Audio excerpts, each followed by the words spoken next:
Welcome to Moss Marketing Mondays, aka the M3 Podcast. Brought to you by Moss Marketing Group, bringing you everything marketing every Monday. Stay tuned for marketing tips and tricks you can use today. The M3 Podcast, marketing knowledge to help you succeed. Let's get started. Welcome back to the M3 Podcast.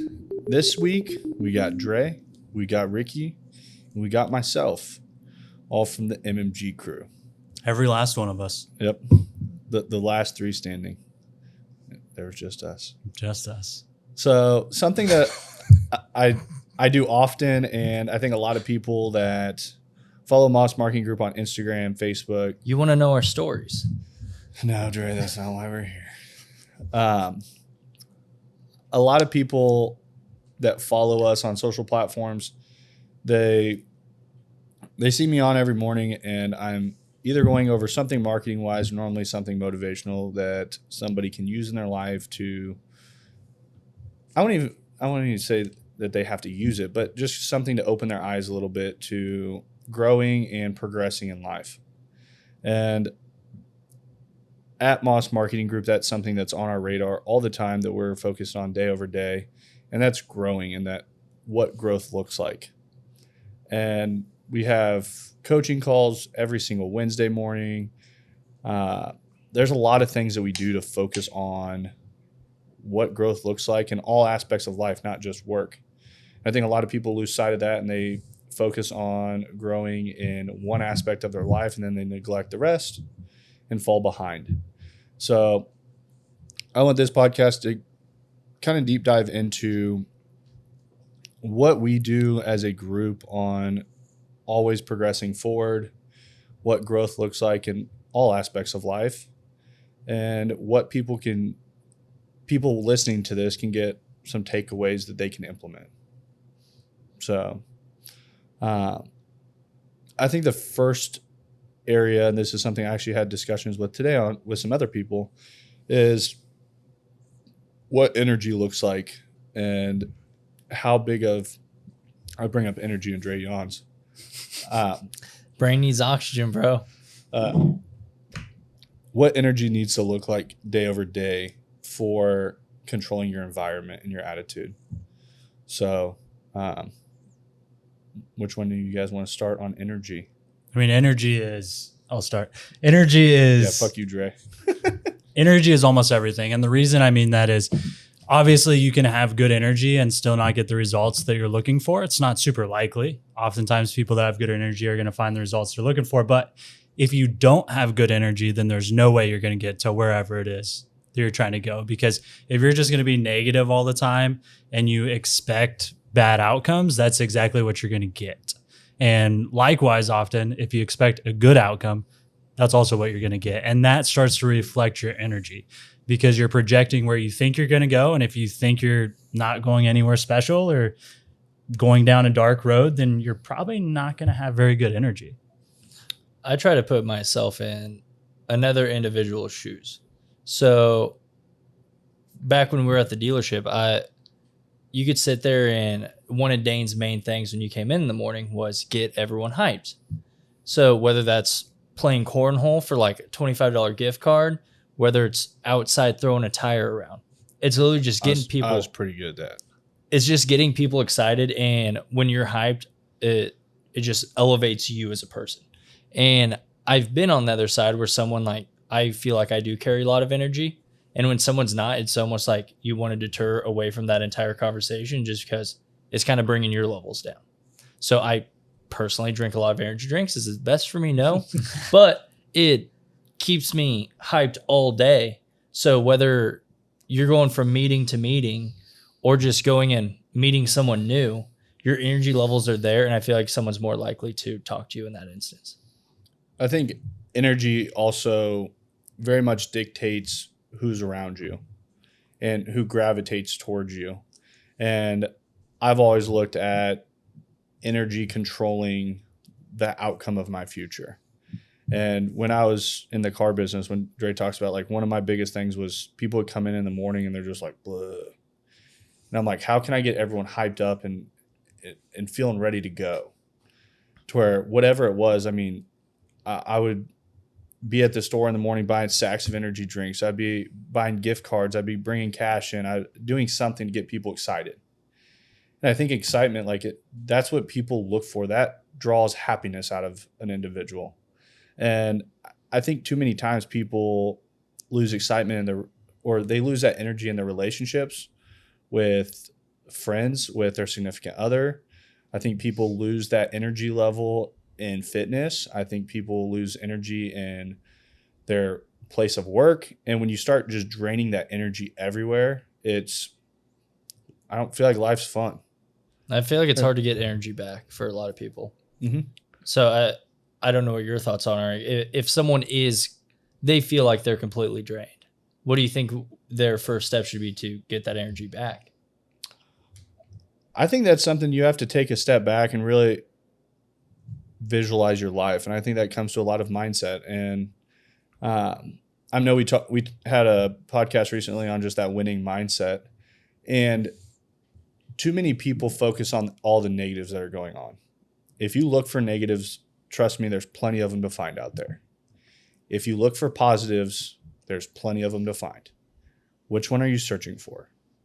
If you're searching for those positive things, I get up every single morning, and when I'm getting out of bed, I'm already controlling my energy for the day. The first thing I think about when I wake up is how happy I am that I was given another day. That there. One day at a time. Make it happen. What can I do that day to control my future? Because your decisions you make today control what's going to happen tomorrow and what happens 5 years from now. So when you start focusing on that, it makes those goals a lot more obtainable. It makes that energy a lot easier to drive up. I look at all the things I'm thankful for every morning before I even walk out to go to the gym. So is there something that you do that's made you hyper aware of that energy level? Because I know for me, there's been times where I've gone through life and I'll have really good energy for a while, and then it just kind of slowly starts to fall, and I don't realize it until I've kind of had some negative energy for a little while. I'm like, oh, what am I doing? My head's not in the right place type deal. Is this something that you've just thought about since such a young age that it's just a habit now, or is there anything that you've done to kind of instill that habit? I feel like I had it for a long time, and I do feel like I lost it a little bit in the car business, that I was putting on more of a front than anything. Most people thought I had great energy and stuff, but inside, I wasn't happy. I wasn't doing what I wanted to do. There's a lot of negative things going on inside my head that did not portray to someone on the outside. But I've always had, I talk about making those decisions today that lead to a different future. And that's something that always plays in my head over and over and over. And I think a lot of people that know me, the vision in my head is so clear. And when I wasn't doing the right thing, that vision was still there, but the vision was not the outcome I wanted. To where when I visualized that all the time, it started pulling that energy from me. And I knew I had to do something else to redesign that future that I wanted. I didn't know what it was at the time. I didn't know what I had to do to get there, but I knew something had to change. And it was people that I was around. It was a career path I'd taken. There was a lot of things, but even at those times, I still looked at the positive things I had in life. And the hardest part for me was when I looked at those things and I visualized them, where I was, and if I stayed the path I was on, all the things that made me happy were going to be gone. To where that was a really hard time, to actually look at that and sit down and say, what does it take to change that? And it gets uncomfortable to do that. And I think a lot of people never do that. They know that they're on the wrong path, but they don't sit down to say, I'm going to change this path. I think there's the vast majority of people, it seems, just never look at where they're headed. They're either just trying to keep their head above water. They're just paying attention to right now isn't the right word, because it's certainly important to be mindful and in the moment. But I don't think that's necessarily the case for a lot of people. I think it's more of like a going through the motions without taking that time to project into the future as to where they'll be. Is there anything that you've done to... I was going to lean on what you said, Ricky, that I don't think people look at a 5-year plan. And some do. And I'm not saying you got to go out and make the most money of anyone you've ever met. There's different types of happiness. I see people that are happier than they've ever been. They work 9 to 5 and they have, some would say, the perfect life. They got a loving family. They got stuff like that and they're happy. That if you find happiness in that, roll with it. That is your happiness. Some people have other happiness where their happiness is they want something later in life. But that's where I think looking at a 5-year, 10-year, 15-year goal, where picturing yourself at a company for 15 years is a long time. But I'm going to say on that, when we talk about looking into the future, where a lot of people mess up is they look at it only career-wise. Oh, 100%. How many people look at what their fitness is going to look like in 5 years?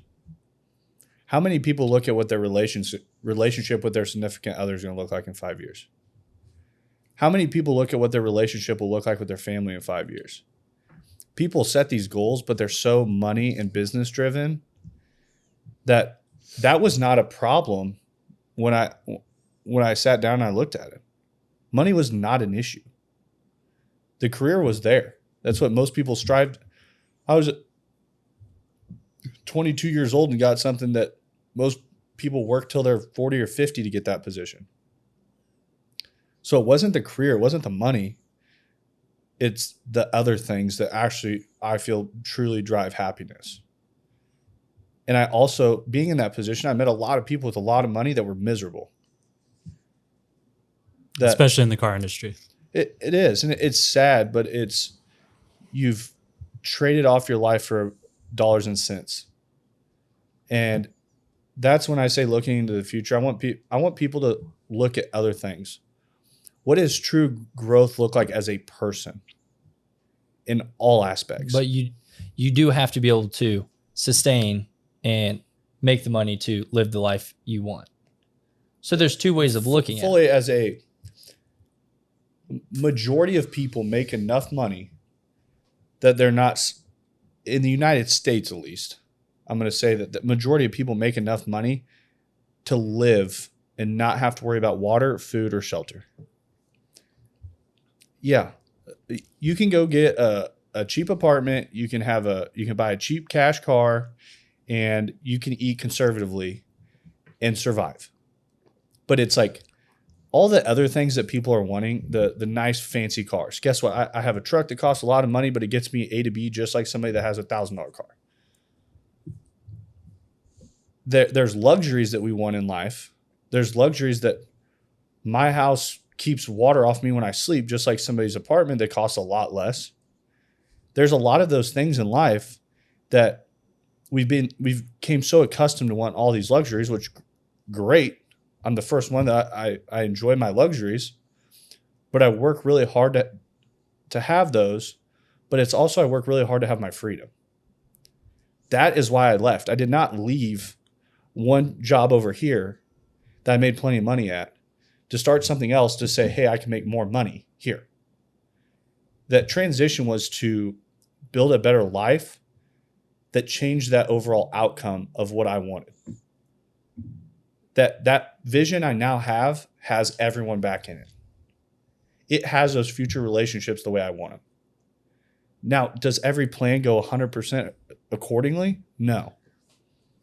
But I don't see anything happening so catastrophic right now in my day-to-day of what I can control that's negatively affecting those things.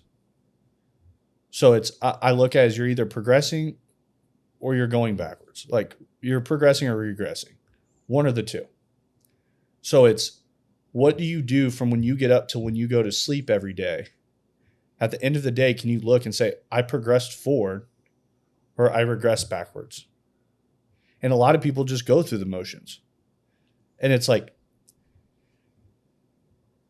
once again, you can have a 9-to-5 job. There's no problem with that. But there's also personal growth. What are you doing to grow your mind? What are you doing to grow everything else in your life? If you have kids, what does your relationship look like with your kids? Like, there's so many other things that I feel like we got off topic of energy, but that drives your energy and everything. I think that's a huge part of energy. What you're focusing on. And well, that's what, right when we started talking about energy, that's exactly right where my head went.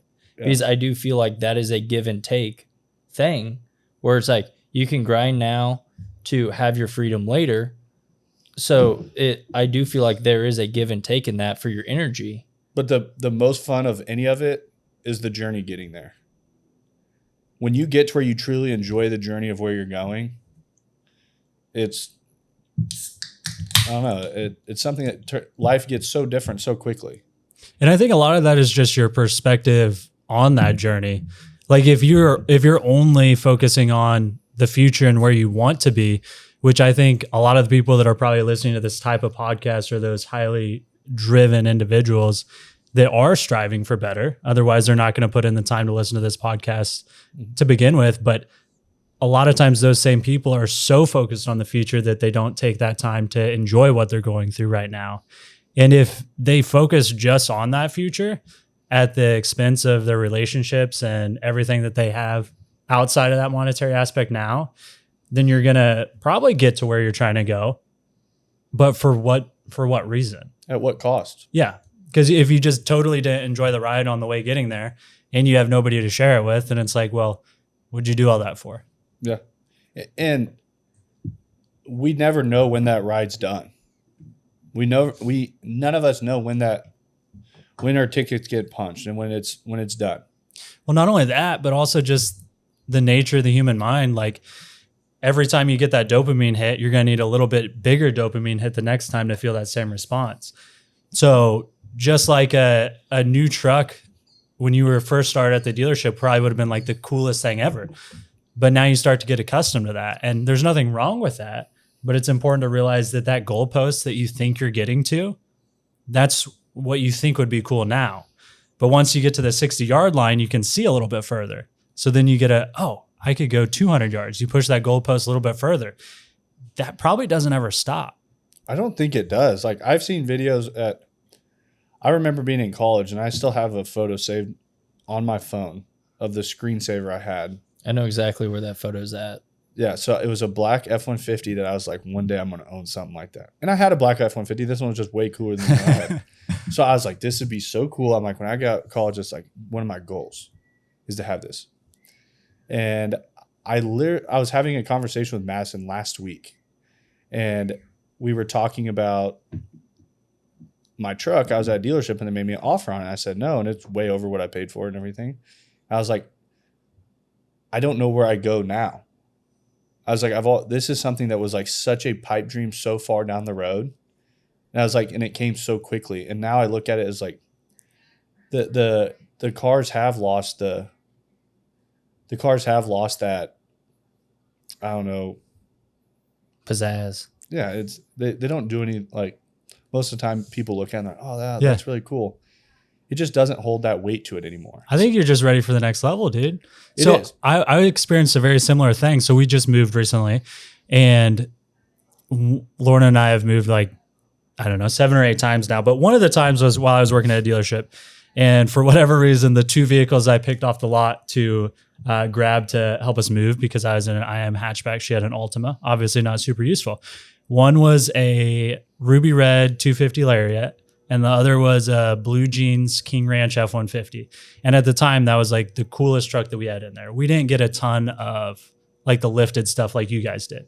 So we didn't have very many vehicles that were lifted. This one had like a leveling kit, wheels and tires. And it was like a cool truck. Like there was dark window tint on it. I would still take that. Oh, totally. And it was like, it probably would have been at 17 at the time. It was like a year old. And I remember thinking then, I was like, man, this would be so cool to have a truck like this. And then fast forward a little bit. Now I have a truck that's very similar, just limited in say King Ranch, which in my opinion would be cooler. And did you just flex? I did. Where I was going with that is like, you totally just forget about that though, because you're so focused on where you're going, you don't take the time to appreciate the distance that you've came so far. And if people can find a way to look at that more often, I think it would be a really good way to reset their mind and have the opportunity to make those projections. And I try to do that probably once a week and really just step back and look at how far I've come. And it's kind of humbling to look at, but it's also like, I'm not going to say I'm not satisfied, but I'm satisfied in two different ways. I'm not satisfied in the fact that I always want to grow and push that next level and things like that. But it's also, I take a lot of time to enjoy the spot where I'm at. That I sit there and look back at 3 years ago when we started this, started Moss Marketing Group, and we were sitting in a bedroom, and that was so much fun. Dane was trying to learn how to play the guitar part of the time, and we played Call of Duty for those who don't know. But we would sit there and we would work, play COD, play COD, and we would get here. I would get here at 5 a.m, and we'd go to the gym, start around like 8, 9, and then we would work till 11. We were so used to the hours that we were putting in the car business that we just did the same thing, but we're like, hey, we're just having a lot more fun doing it. I'm like, we can like play Call of Duty like at lunchtime. We can drive, go get lunch. Like we hadn't gotten lunch, like went to an actual restaurant in like 3 years. And I was like, this is legit. And I was like, but it was so fun that is this what the other half lives like? We can drive south of Liberty and go have lunch. But it was like at that point, it seemed I didn't take that in enough at that time to enjoy it like I should have. And it was as it progressed and we moved in the basement, I was just always grinding so much. I was like, and at that spot, all I wanted was like a space. Like there's 7 of us in the basement. And I was like, when I get a space, it solidifies what we have done. And I knew that was like what I was searching for. I'll send you a picture we can plug in the YouTube of Dane's face in the champagne bottle. I have it on my phone. But it was like one of those things that when we moved into that spot, it was, and it seems so simple. Like there's going to be times now that our next space is going to be something huge, but I look at something like that was just a huge stepping stone personally. But it was also like the first time that I really stepped back and I'm like, this is what we've worked for. This is what and like, that was the first time I really started taking in like where I was at all the time, that I'm like, I have to enjoy this because these are going to be the days that we look back on and I'm going to wish I enjoyed them more. Right now, the good old days were back when you were upstairs.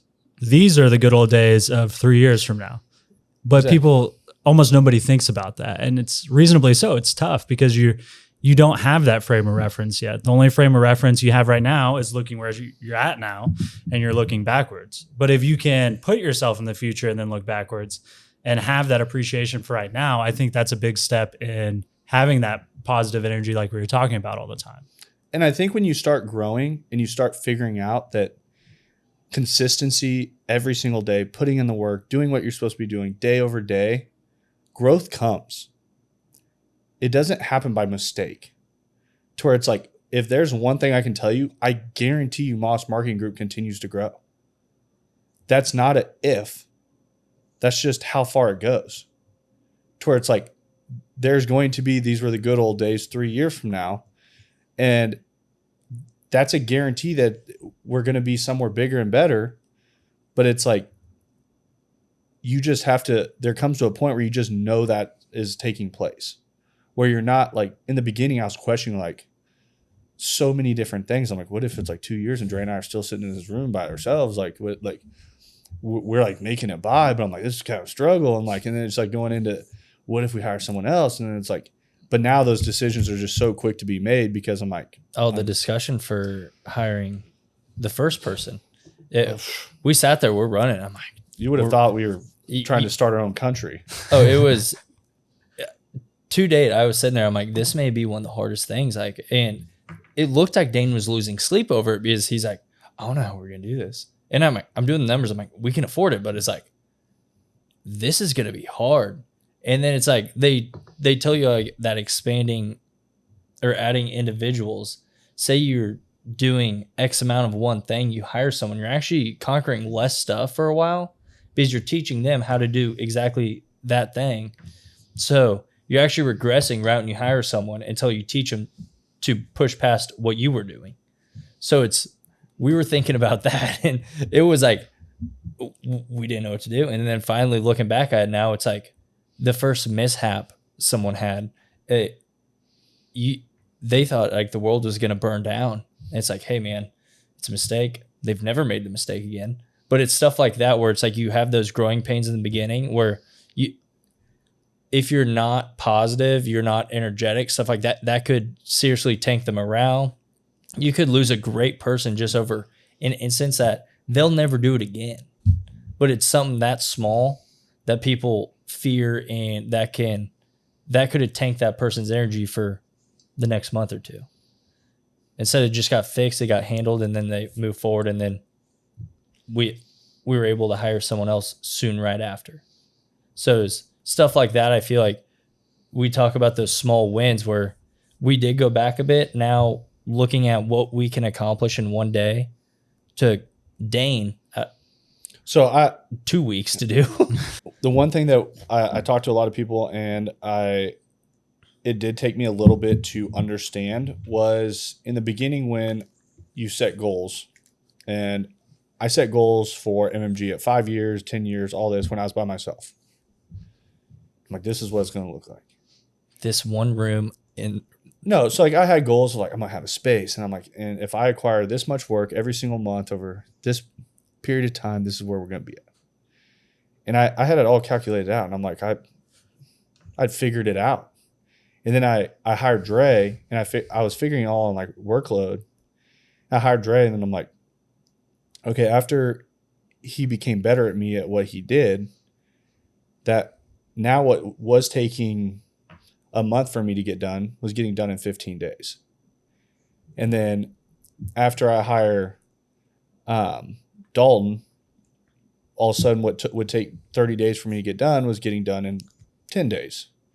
It was like that kept dropping down as more people came on, to where all of a sudden these goals that you start having, like you put that many people in place, and now all of a sudden what takes you a year and you have 12 people, you get done in a month. Well, and it's even bigger than that, because that's if it's at my level, which everyone becomes better. Exactly. So that analogy works if it's 10 people of the same skill set that are fumbling through some widgets on an assembly line, but you're capable as a company of doing such bigger things that you wouldn't have even foreseen before that. So that's actually why I'm not a huge fan of 5 and 10 year goals. I think it's important to have a big vision of where you want to be, but at your current, on a personal level, you're not even. He does it every time you start talking. He does. We'll just wait it out. It's surprisingly loud. For all you not watching on YouTube, that is a torch that is about 1.5 feet. A 1.5 foot torch. I ran out of whatever the butane that goes in my lighter. But you just the torch is way cooler anyway. I just had the torch in the room next door. Grabbed it right by the no butane humidor out there. So anyways, though, your current skill set, you can't even envision what your future, you can envision based on your current skill set, what 5 to 10 years is going to look like. But in order to get to that spot, you're going to have to grow as a person. And when you grow as a person, the vision that you have is just going to be so much bigger. And that, again, is going to continue to grow. I agree with that to a point, because say for instance, you're working at a fast food joint. You just start, you're working up the ranks, and you're like, I want to be in management in 3 years. That is an obtainable goal, and you will learn along the way to reach that goal, where you will learn the skill set to become that manager and handle that position. So I do feel like some of those, but then I get what you're saying is you will acquire skill sets you didn't know you would acquire. But I do feel like you should have checkpoints that hopefully you hit them earlier. So then you're like, all right, now I just did my 5-year goal in 2.5. All right, now let's reassess. So I think that is something that should be assessed more than it is, because everyone does their yearly goal on January 1st. Like, this is what I'm changing, all this. You can change that today. You can literally sit down with yourself on a weekend or a day off, sit down, assess your goals, and line out everything you want to do, and it can start tomorrow. So my thought goes into those. So if that's your goal, if that's whatever your goal would be for 10 years in that situation, it's a lot more powerful framework to look at what would it take to get there, or that life that you would have by getting there in less time. Yeah. So I actually listened to a podcast with Ed Milet, and I think it was Dr. Hardy. He's a psychiatrist, I believe, like an organizational psychiatrist. It's like widely specific degree and stuff. And he wrote the book that's 10x is easier than 2x. And what he means by that is if you have a goal that's so big or a time frame that's so short. Oh, we have a guest star coming in. Ooh. Grab a mic and pull up a chair, buddy. Oh, it's right down there. Come on, jump in. Surprise. Yep, surprise We guest. have a neighbor coming in. So continue on with what you were saying, Ricky. So, Logan, did you watch Ed Milet's podcast? It was 2 days ago, I think. It was with Dr. Benjamin Hardy, the author of 10X is Easier Than 2X. I haven't. Okay, so super good. I just bought his book, got it the same day. That's how like powerful it was. I've listened to it like 2 or 3 times. But the premise of what it is that oftentimes it's easier to 10X your outcome than it is to 2X. And the reason being is if you set a goal for twice as much as what you're doing now, or like it doesn't need to be those specific numbers, but it's a goal that you know you can reach. It just is going to be a grind. Yeah. So the downside to that is there's so many different variables that can get you from here to there that you almost don't know what to do. Like you don't know if you needed to be in a different metaphorical vehicle. You don't know if you need to improve this thing, improve that thing, whatever it is. And it references the Pareto principle of the 80-20 rule. Right. So you can keep 80% of the things that you're doing right now. You only need to change that 20% and you're going to be able to get there. Oftentimes that could be by working harder, working longer, that type of thing. Mm-hmm. But if you 10X and get an impossible goal, or the time frame is so short that what would be an attainable goal sounds ridiculous, it makes you look for new information, because instead of being able to keep 80% of your current habits, thoughts, ideas, you can only keep 20%. Yeah. 80% is going to have to be new. Like you're going to have to look at your life in a way that you have to change radically so that you can make that improvement in less time. And that keeps you up to open to more information, because if you're only ever looking 5 yards down the field, you don't have to change anything that you're doing. You just keep going on a long enough time horizon, you'll get there. But if you set it so far forward, you have to come up with new information to get there. Yeah. And I think that's a lot in growth in general. When people are actively seeking out that new information, actively seeking to progress their minds forward, you start figuring out new processes to put in place. You start figuring out how multipliers really work in business and life. And it's the crazy successful business people didn't get there by accident. Like they figured out different ways to do things, and it's thinking outside that box. And I think so many people think the exact same way every single day. And like you said, they set a goal, but doing that exact same thing every day, no way does their current state of what they do get them there. Yeah.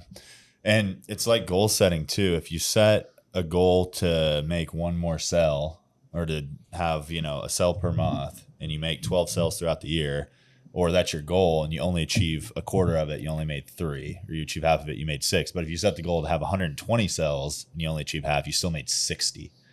But and that's what we were talking about before the podcast started, was like, that's like Grant Cardone's rule, that they're both very similar in the 10X style. But if we set that goal this year, I'm going to get 300 new sales, there's no way I can do that by myself. Yeah. Now I'm having to think outside the box, saying like, what do I have to do to try to make this happen? So I have to automate systems. I have to try to hire more people. It creates new solutions to a problem that you weren't even thinking of when you set it at 12 more sales. You say, I can grind harder. Yep. I can make this many more calls. I can stay an hour late every single night during the year. I'll get there. But then like, how far does that progress you forward? Where you may have found automated systems, you may have found different processes, you may have found more people, all that to try to get to these 300 sales. Because at 300, there's no possible way you can do it by yourself. So I think that's where Dr. Hardy, and he co-authored with another person. I can't remember who that was, but I think that's where their book hits. And I haven't read the whole book yet, but that's where their framework hits and where Grant Cardone's misses, in my opinion, because I think they're almost talking about the same thing. Cardone just doesn't explain it like that. Yep. So he's just saying 10X and then just do way more calls, do way more work. And sure, that could possibly work, but only to a degree. And then in that case, you're just totally exhausted. You're killing yourself trying to do as much as possible. Where in the other instance, you're looking at a totally different way to do it. Yeah. Which I was just thinking, if you put this into like an exact salesperson, say a sales individual at a dealership, the max they can sell would be anywhere from 20 to 30 cars. Doing the process correct, everything, if you're taking care of the sales and everything, that is a hard, you're pushing all month. But then you look at the GM. The GM needs more 20 to 30 salespeople to reach 150 sales. They've done it. They know what they need to do to get more sales. They need more people. So then it's like, if I know I'm capitalizing this person, they're working for their, say an average person sells 10, 15, they're capping themselves at 20 to 30. So he needs more of that. So then that's where it comes into the 10X where he's like, I can't do it myself with just me. So I think there's one other framework to add into that though. And I like where you're going with that. But the difference would be if you look at it from an individual's perspective where you are the sales guy or you are the GM, the difference here is, well, what if you want to sell 1,000 cars? You can't do that, right? No, you have to own the dealership or you have to own multiple auto groups. That's where I think you take those quantum leaps in your thinking where it's not how many cars can I sell this month? How many cars can I sell that month? It's how do I put myself in a position to own a dealership? And then it's just, you're playing a different game.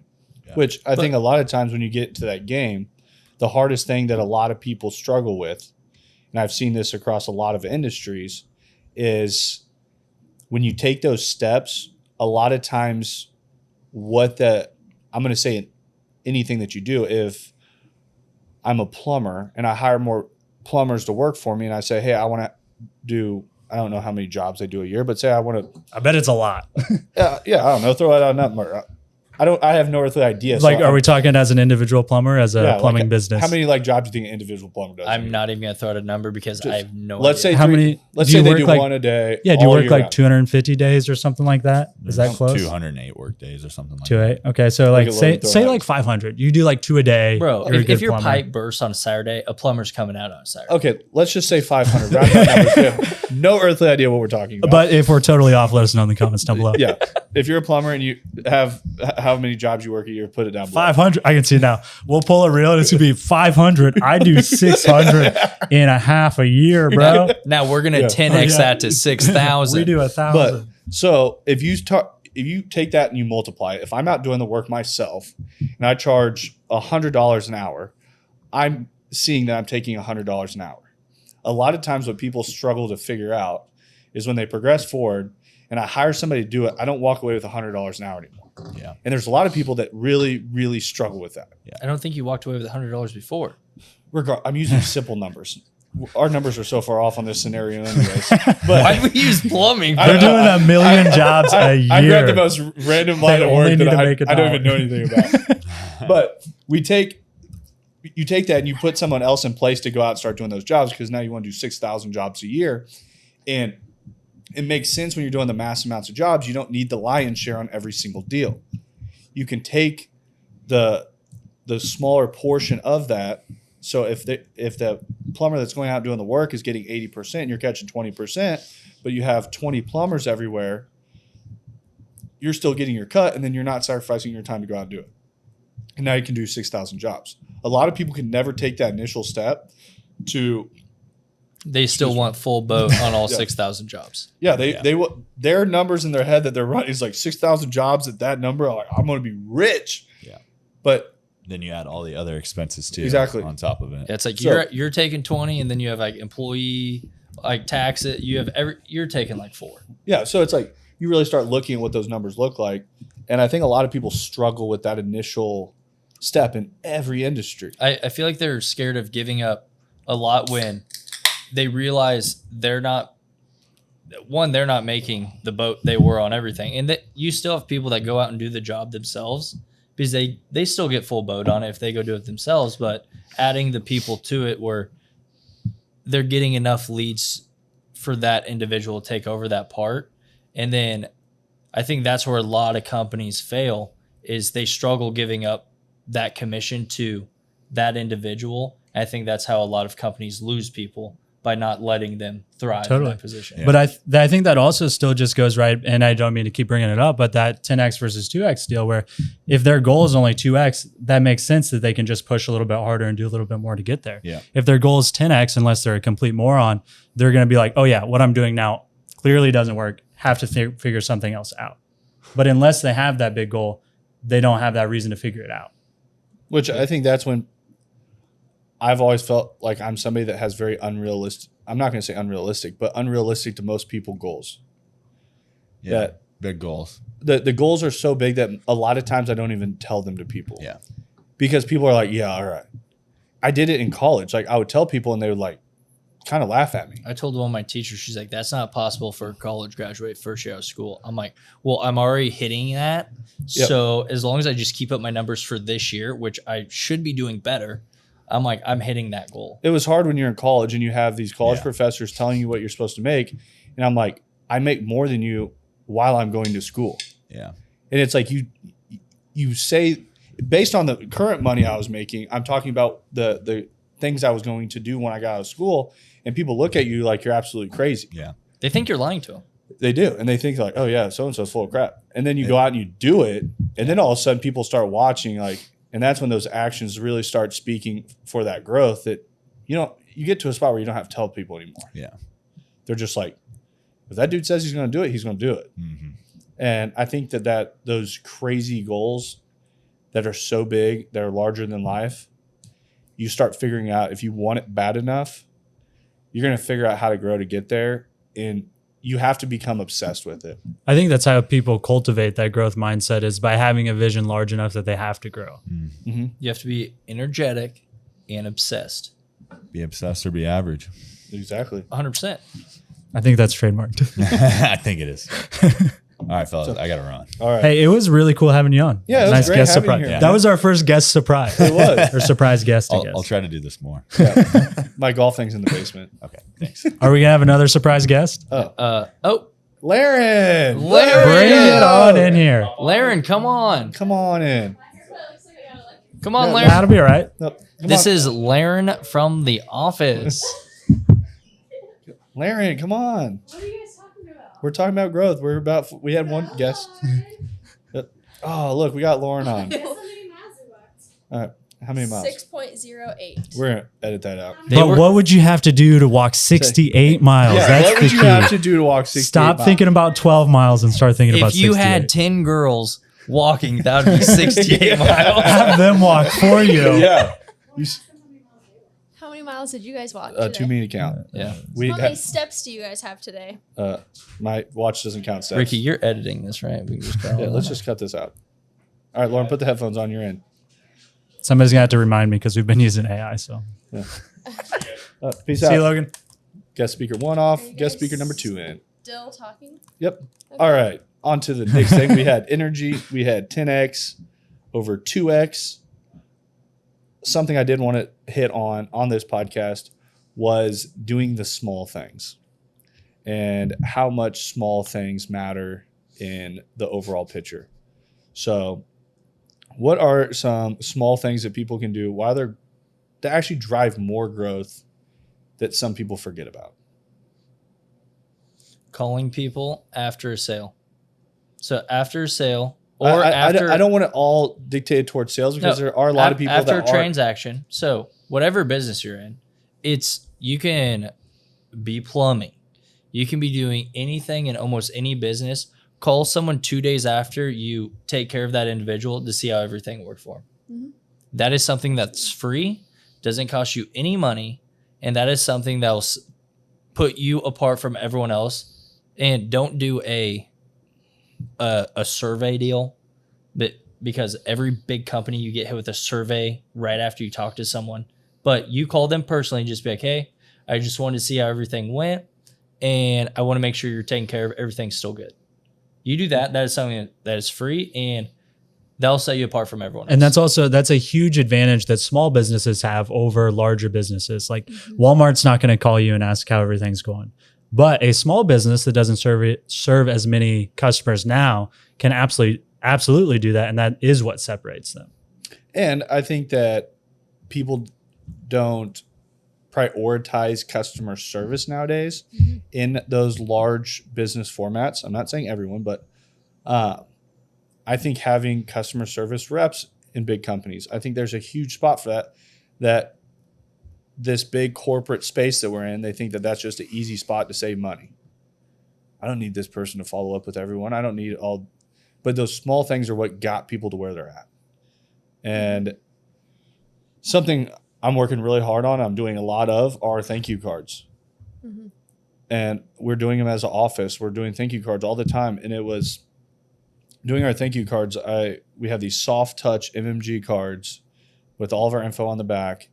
It comes in a flat black envelope, and we got gold wax that goes on the back. We got an MMG logo print that goes into it.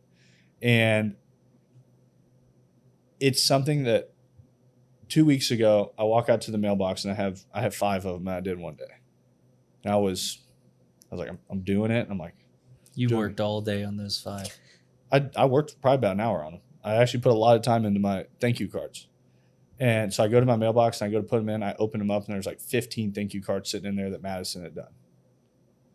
And I stood there in the street looking at our house, looking at the cars, looking at everything we've built.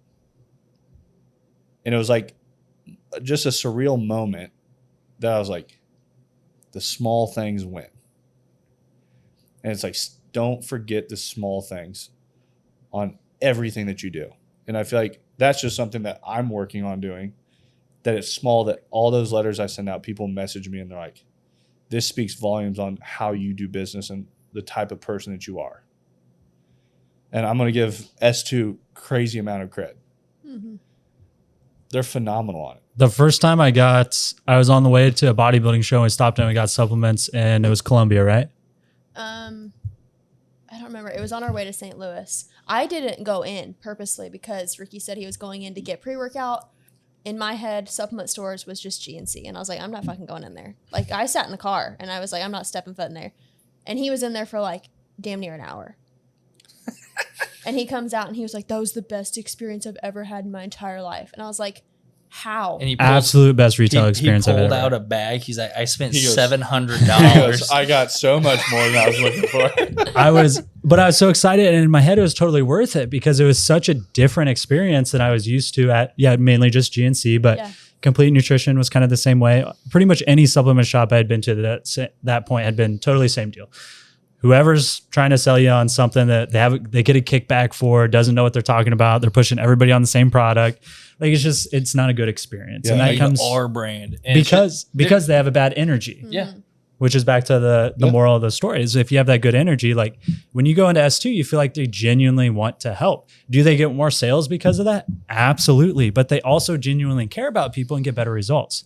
So I had talked to the guy about my bodybuilding show that was coming up, and then I totally forgot about it. I was like, oh, that was awesome, whatever. Went on about my day. And then it was probably like a week later, I got a card that was like, hey, how'd you do in your show? Hope you did well, whatever. And that just totally blew me away because like, it's not like you ever got that from GNC. Yeah. The first time I ever went to Supplement Superstore, Tori helped me. And I've talked about this multiple times on the podcast that I am somebody that I thrive off of like great customer service.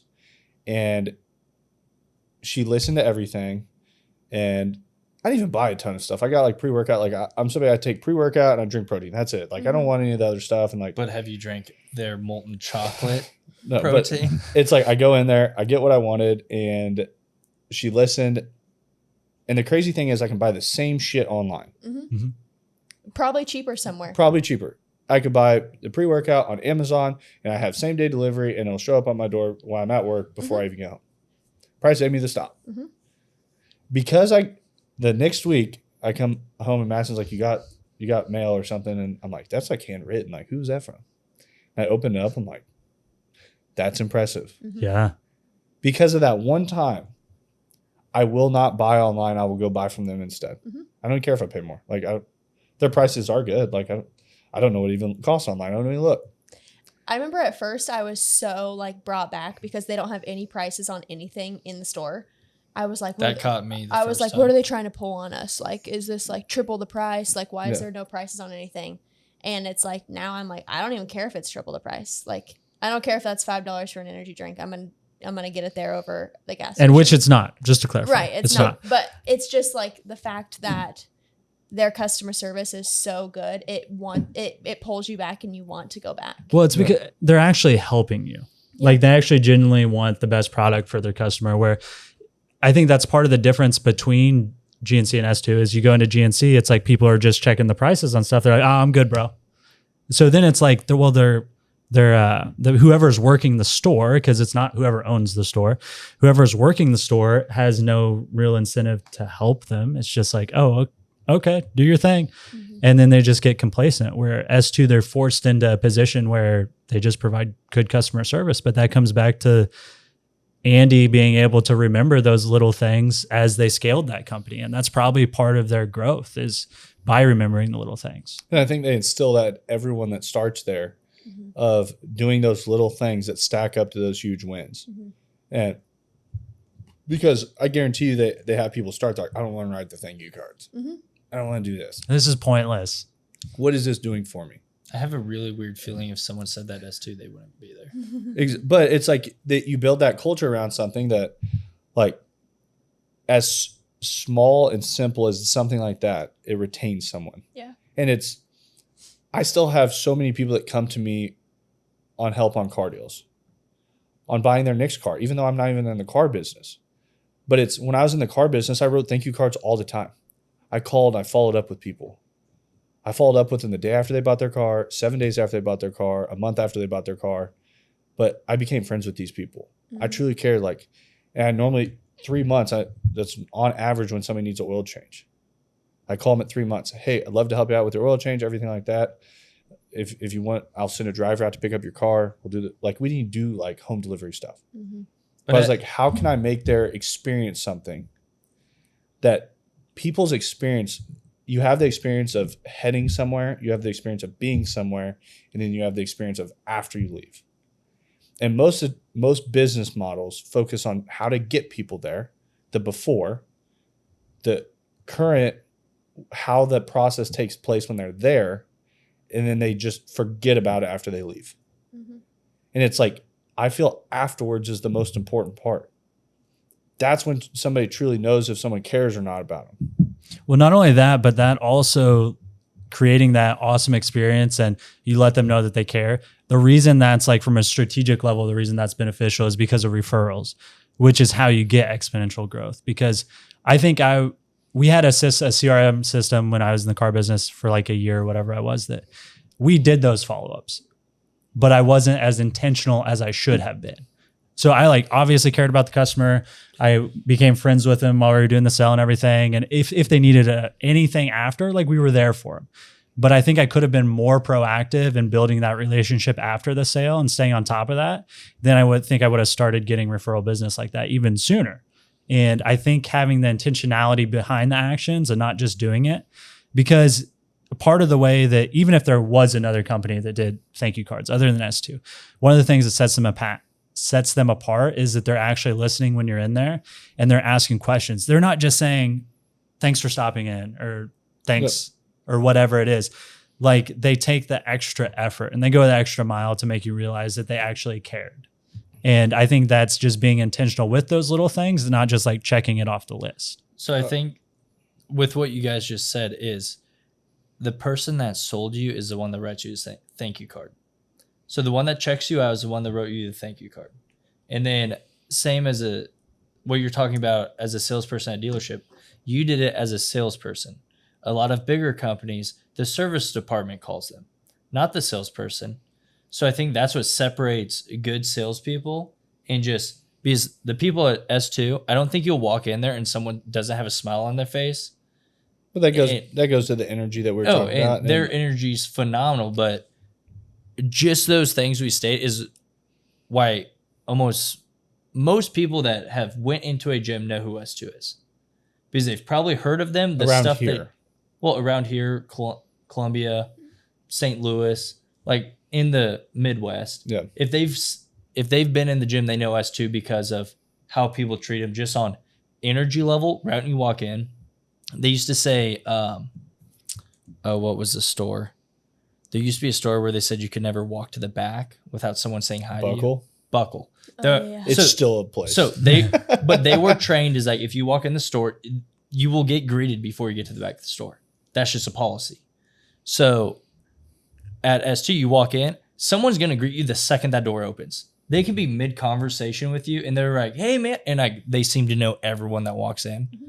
I even walk in, they're like, hey, you're Dane's brother. I'm like, bro, this is my first time in here. But hey, right? You should get to where they know you by your acronym.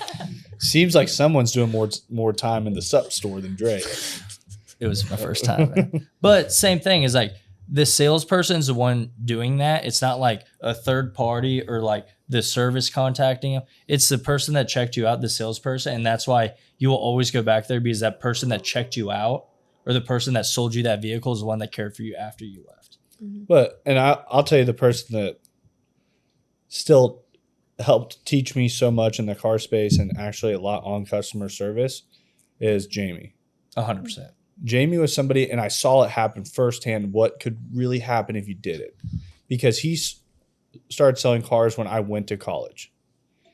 The whole time I was in college, I get out, and then Jamie and I were, towards the end of college, we're selling cars against each other. And Jamie sold 30 cars a month sitting in his office. He didn't take lot ups. He did not take lot ups. He didn't even want new leads. He's selling 30 cars a month off referrals and people he knew. Like clockwork. Mm-hmm. And he would sit in there and it would be the 25th of the month and he's short 5 cars. He'd just start calling guys that he knew. He's like, hey bro, what's up? Like, he's like, I know we got drinks last week. I need a couple extra car deals. Who do you know that needs a car? Oh, I'll send so-and-so up there and so-and-so. Like, I'm like, dude, this is like, I remember sitting in his office and he would make like a couple phone calls. And all of a sudden he'd have 5 car deals lined up the next day. And they're coming up and they're not even like hard car deals. They're just coming up. They're like, hey, yeah, man, I knew you had this truck. So-and-so sent it to me. I like it. And he just throw them the keys and a tag. And I'm like, is this what referrals are like? I'm like, what is happening? I'm like, I'm sitting out there with somebody at my desk for like 4 hours trying to get through a car deal. And I'm like, his car deals look way different than the rest of ours. But he just had this referral base. He had these people that trusted him. He took care of people afterwards. Like if one of his clients bought from him, they did not text the service department on what they wanted. Yeah. They texted him, and then he would handle it through the service department. Mm-hmm. They texted him on everything that they needed. Bro, they got a flat tire. They text him before they'd call like their insurance. Yeah, and he'd be like, "Oh yeah, I got so and so tow guy," and like then I became that same kind of salesperson that they'd text me. I was like, "Oh yeah, where you at? I know all the tow guys in the Northland." I was like, "Hey, this guy's on his way out there. He'll get you. Have it taken to the dealership. We'll have a tire in the morning. We'll get it put on." Blah blah. People like the simplicity. They like convenience, and that's what we were supplying. People had a peace of mind after they left.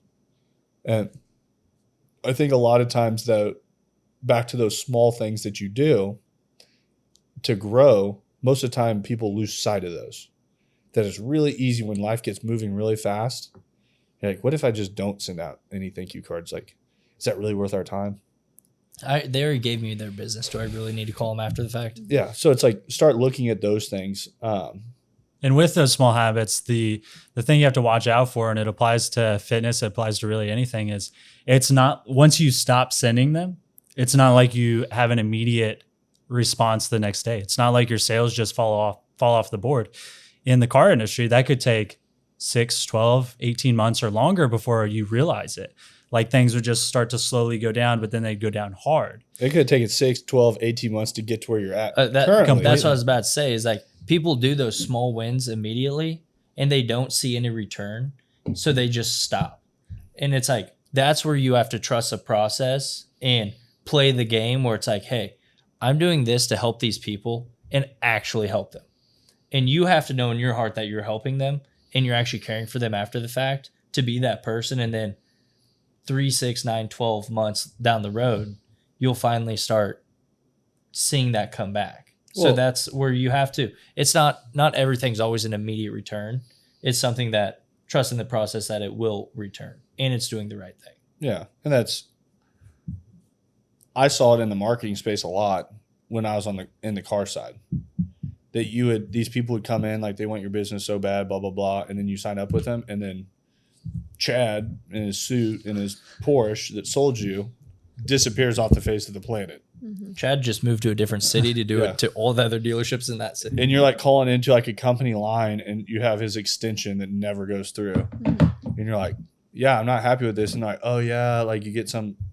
This is so and so that's going to be handling your stuff, and then you get sent over there. Oh yeah, we can schedule a call in 2.5 weeks.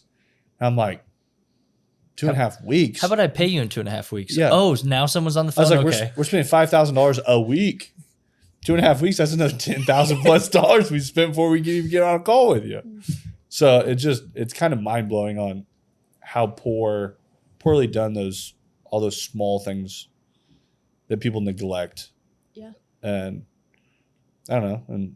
And it does how you keep that at infinite scale is challenging because it's not like Amazon has the capability. Jeff Bezos can't send out a thank you to everybody. I'm kind of disappointed I haven't got one. I know. I feel like I was a I feel like pretty you've spent strong you're a pretty good buyer on Amazon. Yeah, I feel like I should get a thank you card. I feel like you You're sign doing up better. for. I You're feel like doing you better. sign up for Prime. Bam, thank you card. yeah.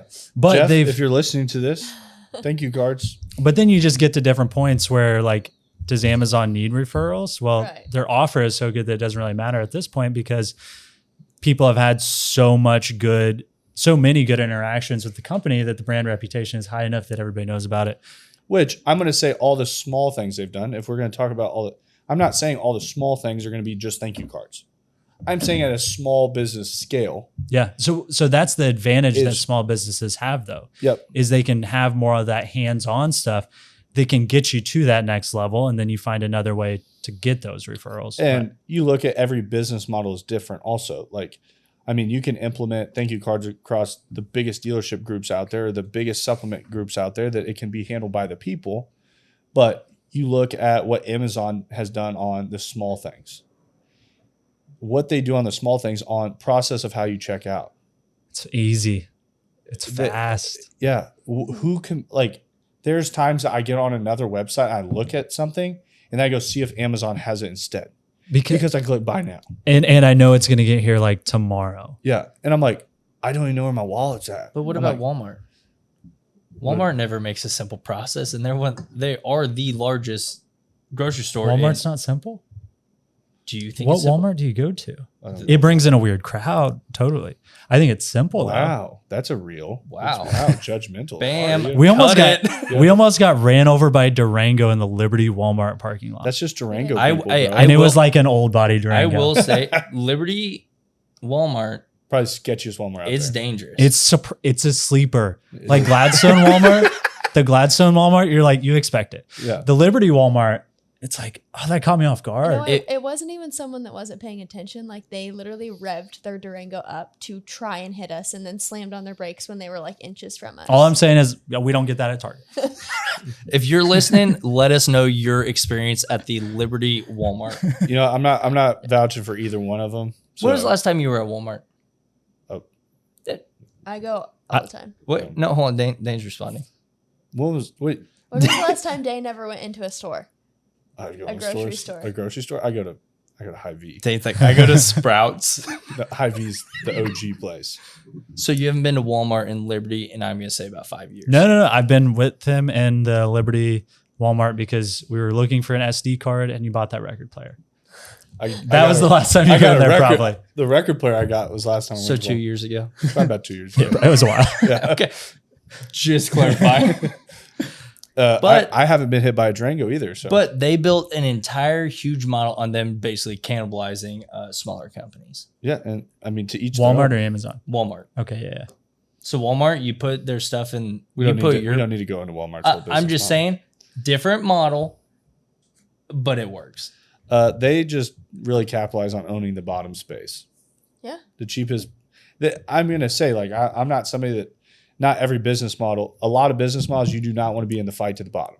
And that's their competitive advantage though, because there does have to be a cheapest, and they're going to get a large portion of the market share, but there can only be one cheapest. So luckily for them, they have that infrastructure where that's their competitive advantage now. Back when Mr. Walton or whoever it was started Walmart, they probably that couldn't have been their competitive advantage at that time. The 1,000th store to open probably just has a different competitive advantage, and they aren't doing those same little things that build that brand loyalty like the Walmart in Arkansas would. Bentonville. I also That's think what it when is, you're Bentonville. selling just so many different products, like you're just selling people anything that they can think of, you think of Walmart. And the other thing too is like if I bring a product to market and Walmart wants to try to build something that goes against me, they could take a loss on it for a while just to bleed out my company until I can't survive, and then just say, hey, you're off market, now I can raise my price back up. So And I it's think like- that goes right back into Ricky's 10x, 2x, or 10x is like, hey, if we put our product next to this product for a long enough time, we just take over the market. So that's exactly what they do is like once I they don't built know how that had to do with the So- 10X no, or once 12X. they built all their stuff, they're like, all right, now how do we make more money? We create our own product. Yeah. So instead of just selling more, it's what if you're selling more of it and you own the whole thing, you're not selling somebody else's thing. Yeah. So Yeah. they did that. And then it's like, okay. So I think that's where the Great Value brand came from is after they put their locations everywhere, they're like, all right, now we start creating our own products and put it on shelf space. So like that's how everything that goes in store just depends on shelf space. So like cereal brands, half the brands lose money, over half. But you sold cereal? no, but I did an entire case study in college. One brand Big owns cereal guy. like there's like 2 or 3 brands that own them all, but they put all the Do losers. you think if we just the three of us hop off here, you could do the whole case study for about No, but cereal? it's just all about shelf space, and that's how it is in grocery stores. It's all about shelf space. So they're like, if we can put our product and take up more shelf space, they make more money. So that could easily be one of the big differences between Walmart and Kmart then, because I don't think Kmart had their own brands. I could be wrong, but that's one of the ways that they separate themselves, and then they have higher profits on everything. And that's because they had bigger goals than the other store did. Did with that whole case study, is that what it taught you in college? What? Well, I was just saying Space makes money. Yeah. I was just saying I learned that from watching Shark Tank. Much cheaper than college. If you're out there, check out Shark Tank. Sponsor of the show. Save a couple years of college. and an episode brought to you by Shark Tank. But energy though. Yeah, Energy is really everything. Yep. I'm gonna say energy, small things, 10x over 2x. Arkansas south of Missouri. You just had to plug that. I had to. Lauren was confident. I like the confidence. I Yeah. for sure was thinking of Alabama. Yeah, I definitely. I thought you you know- said Mississippi. Lauren. Alabama's right next to Mississippi. Lauren, that's true. I like the way you say Mississippi. Yeah. Mississippi? You said it was a little bit some twang the first time. So we're on the podcast. Keep it Chill together. out, guys. Can you That's why switch we have- spots? That's why we have to keep Jared in the middle over here. I expect that kind of shit out of Dre. I normally don't expect that from Lauren. Did it get hot in here or is it just me?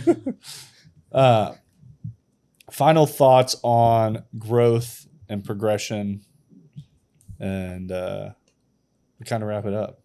If your goals aren't big enough, then if your goals aren't uncomfortable and make you question how you're going to do it, that question is the most important part. Because if you set a goal that you can probably do, you just need to push harder. That's not going to create the leap that's going to change your life. So have big goals. Big goals. Big goals. Big goals. Dre, Uh, shelf space. Shelf space. own More as much shelf space as possible. If you own the store, even better. After a transaction, follow up with whoever you dealt with. If Love you do that, no matter whether it's phone call, card, send them an email, follow up with them. It is something that will not cost you a lot, but it means more to that individual than you realize. Cool. I like it. It's good.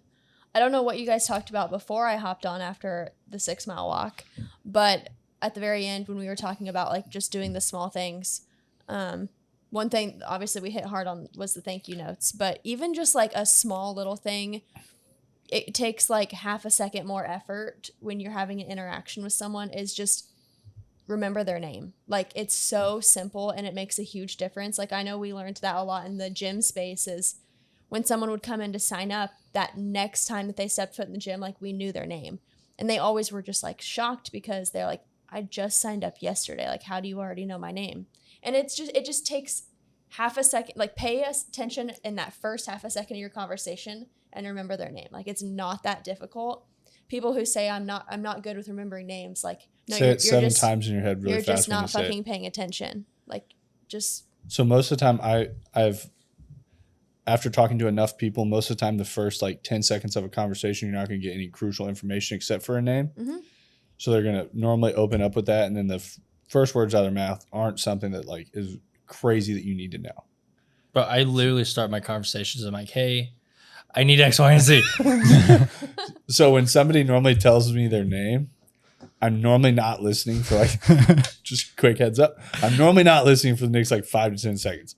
I'm saying their name just over and over and over and over. Like All the little guys up in Dane's head are like, you gotta get that filed. Did you get that? Johnny, did you get that filed? We need that. Okay, what was the next thing though? Can you plug the SpongeBob meme where he's running around his head all with the all the files.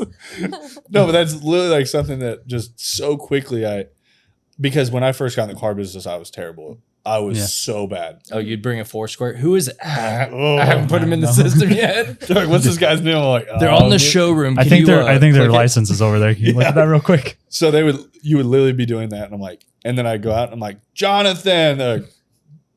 Like, oh, I said my name was John. yeah. Or they have something like on their ID, full name, yeah. and they go by something completely different, and they're like, "Where'd you get that?" I'm Please like, don't call me that. Yeah, I don't go by that. I was like, "Oh, okay." I thought we were formal. I thought that's where we were, man. Yeah.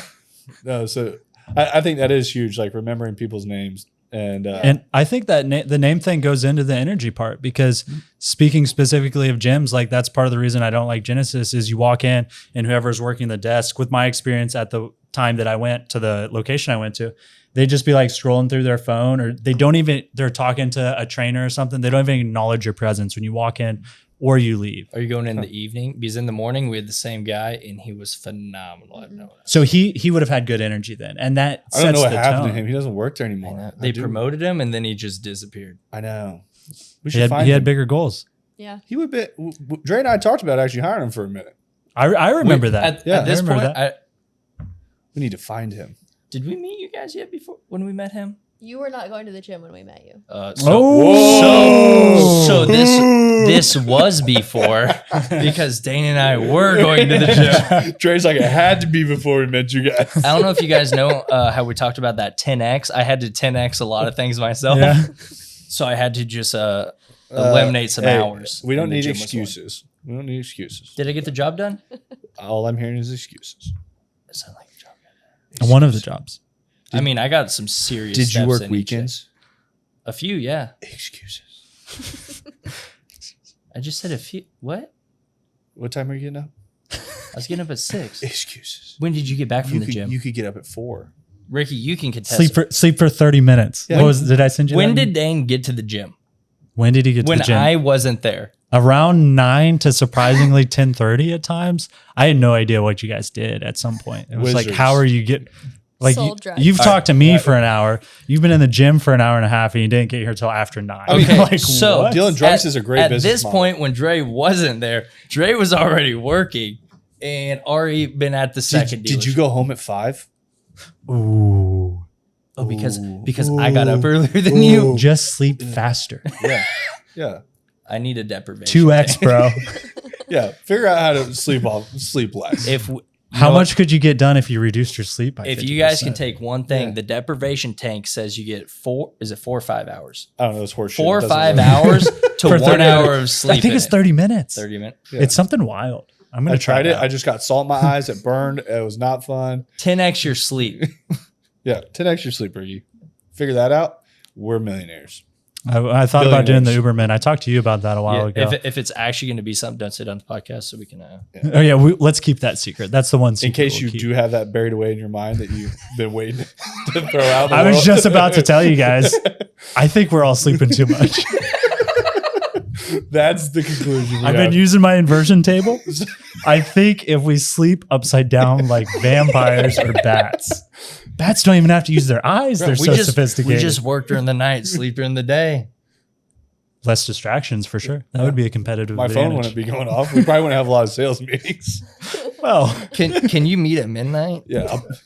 How much have you been drinking at midnight when you come over? Our closing ratios would take off. everybody meets us in this garage, music blaring. Yeah, party. Okay, so I think Those are the takeaways, though. yeah. Yeah, takeaway. Great takeaways. Stop sleeping. You'll grow more. And everything else that we went over. So Ricky's going to have a hell of a time editing this one. This is going to be a fun one. We've had no cameraman today, so no camera resets. Ricky's had to do that solo. We had Logan as a guest on. Two starring guests, which Yeah. was very cool. Yeah, so that's pretty cool. One after another. Once we end it, I'll go over it after. Yeah, you should. Yeah, let's do that. All right. That's the M3 podcast. Thanks for listening to the M3 Podcast. Be sure to subscribe so you don't miss the next episode. Want to learn more? Check us out on Instagram at Moss Marketing Group, on Facebook at Moss Marketing 58, or on our website at mossmarketinggroup.com.